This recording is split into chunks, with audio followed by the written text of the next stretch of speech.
बिस्मिल्लाहिर्रहमानिर्रहीम। अस्सलाम वालेकुम। मैं हूं गुलफाम चौधरी। आप देख रहे हैं मेरा फेसबुक पेज और यूट्यूब चैनल। पाकिस्तान की सियासत में अहम तरीन डिवेलपमेंट हो रही हैं और मुसलसल डिवेलपमेंट्स मुतवक्के हैं। यकीनी तौर पर जो पाकिस्तान के हालात हैं वो यकसर बदलने जा रहे हैं और बड़ी बड़ी तब्दीलियाँ मुतवक्के हैं। इस हवाले से हमारे साथ मौजूद हैं सिद्दीक जान साहब। उनसे जानते हैं क्या डेवलपमेंट हुई हैं, पहले उनकी बात सुनते हैं फिर उस पर बात करते हैं। बड़ा चर्चा है फवाद चौधरी साहब, महमूद मौलवी साहब और इमरान इस्माइल साहब की जो 9 मई के असीरान हैं उनसे जो होने वाली मुलाकातें हैं उनके हवाले से अंदरूनी कहानी क्या है, चीज़ें किस तरफ जा रही हैं और मामला है क्या, मुमकिनात के ऊपर ही बात की जा सकती है या कुछ लोगों से ज़ाहिर है मेरी बात भी हुई तो उनका पॉइंट ऑफ व्यू क्या था उसके मुताबिक भी हम अपना कुछ एनालिसिस कर सकते हैं। पहली बात तो ये है कि ये मुलाकातें इस्टेब्लिशमेंट की आशीर्वाद के बगैर, उनकी इजाज़त के बगैर ये मुलाकातें किसी सूरत मुमकिन नहीं थी। तो ये तो आप बिल्कुल नहीं कह सकते कि इस्टेब्लिशमेंट इस मामले से मुकम्मल तौर पर बाहर है। नहीं, इस्टेब्लिशमेंट इस मामले से बाहर नहीं हो सकती। जो 9 मई के कैदी हैं उनसे किसी भी तरह की कोई मुलाकात जो है वो इस्टेब्लिशमेंट की मंजूरी के बगैर, उनकी सहूलतकारी के बगैर जो है वो नहीं हो सकती। अब आ जाए कि इस वक्त मामला है क्या, ग्राउंड रियलिटीज़ हमें क्या नज़र आती हैं, मुमकिनात क्या हैं, क्यों ये मुलाकातें जो हैं वो करवाई गई हैं। और ये जो कहा जा रहा है कि जो जेल में कैदी हैं वो भी ये समझते हैं कि इस्टेब्लिशमेंट से टकराव नहीं होना चाहिए।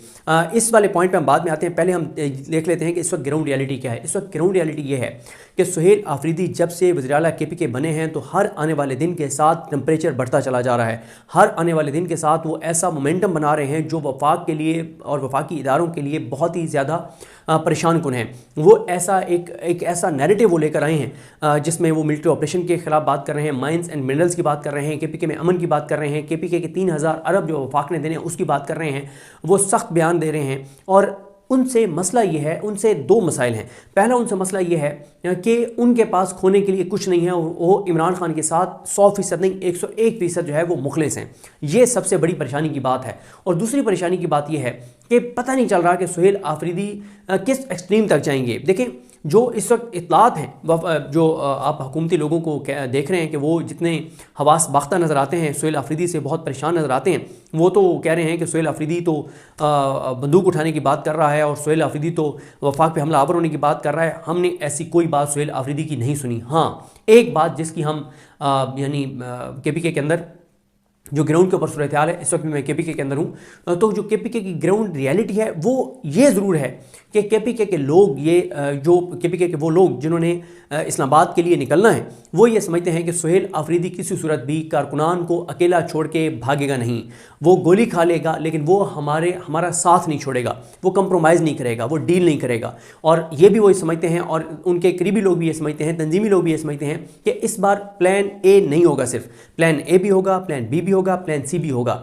तो सुहेल आफरीदी से ये 2 इस वक्त परेशानियां हैं कि एक, उसके पास खोने के लिए कुछ नहीं है। वो वज़ारत आला की कुर्सी पे बैठ के भी इमरान खान के साथ उतना ही मुखलिस है जितना वो जब एक आम कारकुन था तो उतना जितना मुखलिस था।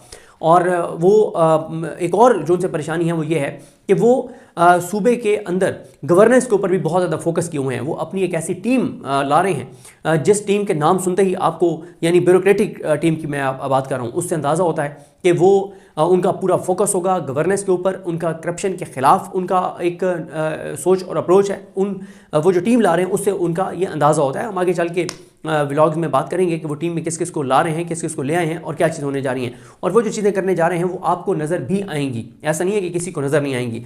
तो सुहेल आफरीदी से इस वक्त बहुत ही ज़्यादा खौफ है, बहुत ही ज़्यादा परेशानी है। देखें, एक तो ये अप्रोच है ना जो शेर अफजल मरवत बता रहे हैं कि 26 नवंबर जो है, 26 नवंबर को भी इतने लोगों की जानें चली गई थी और फिर शेर अफजल मरवत टीवी पे बैठ के ओपनली कहते हैं कि जनाब मुरीद के को देख लें, वहाँ के लोगों की अभी तक लाशें भी वापस नहीं की। तो इस वक्त तो ये चल रहा है। मुनीर फारूक को सुन लें, वो कहता है कि ऐसी की तैसी। आप राना सनौल्ला को सुने, वो कहते हैं कि डबल ताकत का इस्तेमाल होगा। ये बातें आप जब कर रहे हैं तो आपको शायद KPK की ग्राउंड रियलिटीज़ का नहीं पता कि KPK के अंदर लोग भी ये नहीं कह रहे कि हम बंदूक उठाएंगे, और ये उनको कहना भी नहीं चाहिए। वो ये कह रहे हैं कि इस बार हम आएंगे तो आपने 26 नवंबर से ज़्यादा ताकत का इस्तेमाल करना है, आपने मुरीद के से ज़्यादा ताकत का इस्तेमाल करना है, तो हम ज़हनी तौर पर तैयार हैं। और देखें, 26 नवंबर के बाद से आज तक, 26 नवंबर से लेकर आज तक हालात नॉर्मलाइज नहीं हुए, अनसर्टेनिटी बढ़ी है। मुरीद के वाक़े के बाद अनसर्टेनिटी बढ़ी है, कम नहीं हुई। आप देख लें, मरीम नवाज़ साहिबा के हुकूमती जो सहाफ़ी हैं, जो टाउट्स हैं, वो हमें बता रहे हैं अखबारात में खबरें लग रही हैं, अगर अखबारात में खबरें ना लगती तो शायद मैं ये अपनी व्लॉग में बात भी ना करता। हमें कहा जाता है कि आप इश्तियाल दिला रहे हैं, लेकिन ग्राउंड रियलिटी ये है और अखबारात ने रिपोर्ट किया है कि उनकी जो सिक्योरिटी टीम है उसकी स्क्रीनिंग की गई है और उनके चीफ सिक्योरिटी ऑफिसर जो हैं वो चेंज किए गए हैं। तो बात यह है कि चीज़ें नॉर्मलाइज नहीं है, बल्कि यहाँ तक कि मैं कल रात को सुन रहा था नजम सेठी साहब को, नजम सेठी साहब से एक वो जो अपने प्रोग्राम में सवाल लेते हैं, किसी ने सवाल किया कि जब पीडीएम की हुकूमत आई थी तो आपने ये कहा था कि 1.5-2 साल मुश्किल होंगे और उसके बाद इकॉनमी एकदम फिट हो जाएगी, सेट हो जाएगी और कमाल हो जाएगा। तो उन्होंने कहा अब आपने पिछले प्रोग्राम्स में चंद प्रोग्राम्स में आपने कहा है कि इकॉनमी बैठ गई है, कोई इन्वेस्टमेंट नहीं आ रही, पाकिस्तान में बैरूनी सरमायाकारी कम तरीन सतह पर है और इकॉनमी बिल्कुल नहीं चल रही और हालात बहुत ख़राब हैं, आगे और ख़राब हो सकते हैं। तो उस वक्त तो आप ये कह रहे थे। उन्होंने ये कहा कि मैंने तो ये नहीं कहा था, मैंने तो कहा था कि नून लीग के अंदर ये सोच पाई जाती है कि 1.5-2 साल मुश्किल है और उसके बाद यहाँ दूध और शहद की नहरें बह जाएंगी। यानी नजम सेठी भी अपनी बात पे फिर गए हैं, अपनी बात से पीछे हट गए कि मैंने तो ये बिल्कुल नहीं कहा था। तो बात यह है कि इस वक्त सुहेल आफरीदी टेम्परेचर को उस सतह पर ले गए हैं कि किसी को कुछ नहीं पता कि वो क्या करेंगे, और ये बहुत परेशानी होती है जब आपको मुखालिफ कैंप से पता ना चल रहा हो कि वो बंदा किस हद तक जा सकता है। हाँ, एक बात की क्लैरिटी है कि क्लैरिटी क्या है कि वो इंतहा की हद तक वो बहादुर है, दलेर है, वो पीछे नहीं हटेगा और ये ज़ाहिर है ये कोई छोटा खौफ नहीं है, ये बहुत बड़ा खौफ है। अब आए इस बात पर कि ये जो शामी मुतलशी साहब से या दीगर असीरान से मुलाकातें हुई हैं, हाँ सिर्फ वो नहीं, वो जो शामी मुतलशी साहब हैं या एजाज चौधरी साहब हैं, उमर सरफराज चीमा साहब हैं, डॉक्टर यास्मीन राशिद साहब हैं, मियां महमूद रशीद साहब हैं, वो हों या पाकिस्तान के लोग हों, सब ये चाहते हैं कि तसादुम नहीं होना चाहिए, सब ये चाहते हैं कि टकराव नहीं होना चाहिए, सब ये चाहते हैं कि पाकिस्तान के अंदर अमन आए, सब ये चाहते हैं कि पाकिस्तान के अंदर सुकून आए, सब ये चाहते हैं कि पाकिस्तान आगे जाए, सब ये चाहते हैं कि आने वाली नस्लों के लिए पाकिस्तान बेहतर हो। लेकिन क्या इस वक्त हमें ये सोच हर जगह नज़र आ रही है? ये सोच नहीं है। मतलब ये जो अब फवाद चौधरी साहब और इमरान इस्माइल साहब और महमूद मौलवी साहब कोशिश कर रहे हैं कि कोई बातचीत हो और टेम्परेचर नीचे आए, तो मुझे बताएं जब पाक भारत जंग हुई तो पीटीआई ने जितना सपोर्ट किया पाकिस्तान के इदारों को, और पाकिस्तान को और करना भी चाहिए था, हर पाकिस्तानी का फ़र्ज़ था, लेकिन पीटीआई जिस तरह से इदारों के पीछे खड़ी हुई और उस वक्त जो पूरे पाकिस्तान के अंदर एक यकजहती की फ़िज़ा बन गई थी, उससे आइडियल टाइम क्या हो सकता है? इमरान खान ने हुब्बुल वतनी की सबसे बड़ी मिसाल कायम की। उन्होंने बताया कि मुझसे बड़ा कोई मुहिब्बे वतन पाकिस्तानी नहीं है, कि मेरे साथ क्या हुआ पिछले 2 सालों में, मेरी पार्टी के साथ पिछले 3-3.5 साल में क्या हुआ, 26 नवंबर को क्या हुआ, 9 मई को क्या हुआ, 8 फरवरी को क्या हुआ, सारी बातें एक तरफ, लेकिन जब मुल्क की बात आएगी तो मैं मुल्क के साथ हूँ, मैं मुल्क की इदारों के साथ हूँ, मैं फ़ौज के साथ हूँ जो इस वक्त बॉर्डर के ऊपर भारत के साथ लड़ रही है। लेकिन उसके बाद क्या हुआ? उसके बाद आप मुझे बताएं ना, मई से लेकर आज तक क्या हुआ? वो जो एक यकजहती की फ़िज़ा थी वो किसने ख़राब की? तो वो आपके सामने है, किसने ख़राब की? पीटीआई ने तो ख़राब नहीं की। तो बात यह है कि जब इतना आइडियल माहौल था कि पूरी कौम एक पेज पर थी, उस वक्त भी किसी के दिल में रहम नहीं आया, उस वक्त किसी के दिमाग में ये नहीं आया कि यार ये आइडियल टाइम है, हम चीज़ों को नॉर्मलाइज करें, टेम्परेचर को नीचे लाएं।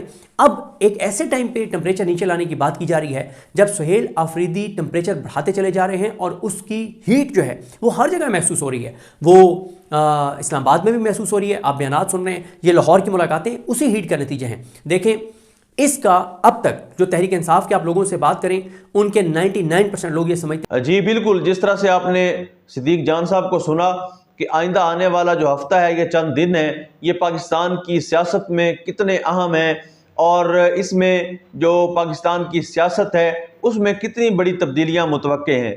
अल्लाह पाक वतन अजीज़ का हामी व नासिर हो। पाकिस्तान जिंदाबाद।